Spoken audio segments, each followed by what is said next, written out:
In order to visit a friend, the first thing you need to do is make a friend. The method that I used for this step was sitting next to Chloe in 8th grade homeroom and agreeing to keep bothering each other for the next decade. But you can use whatever method feels right to you. Now, if you're lucky, your friend Chloe has a friend Leah who you can become friends with too, and now you have a travel buddy. If you don't have a friend Chloe or a friend Leah, feel free to borrow mine for the next few minutes. Do you have everyone? Great. This is the part where me and Leah set off on our treacherous journey to the Midwest.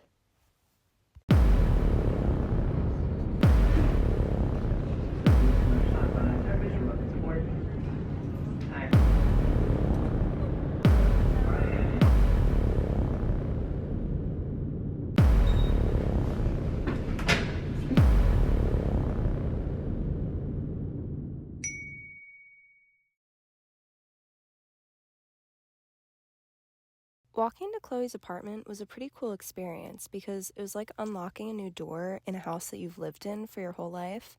We were getting to see this life of hers that we'd only heard through phone calls, and suddenly it was three-dimensional.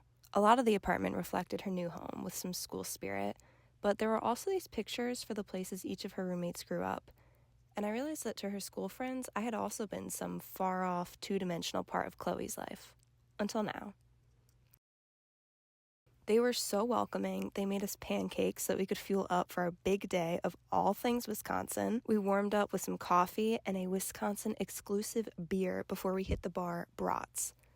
If you're wondering, yes, this was still in the AM, but you have to understand that Wisconsin was playing Maryland at 11. We got a classic Bloody Mary with an orange, celery, tomato, olives, bratwurst, and mozzarella cheese, of course, and a pitcher of mimosas just to be safe. Next up were cheese curds, which lived up to my expectations. Later in the night, these girls ended up leaving before they could finish theirs and gave us like half a basket of cheese curds, which is basically my ideal night out. But before we get there, we have to go to the game. This was my first Big Ten game, and as soon as I set foot in the stadium, I could immediately feel the wave of energy that people describe.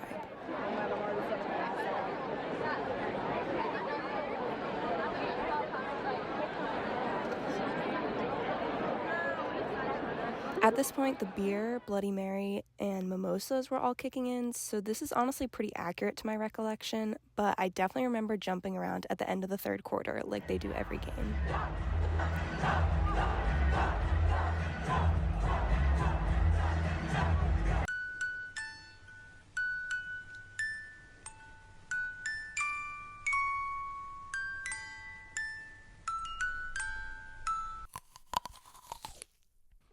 After our nap, we stayed on theme for the weekend with some classic American grub. Then we hit the town.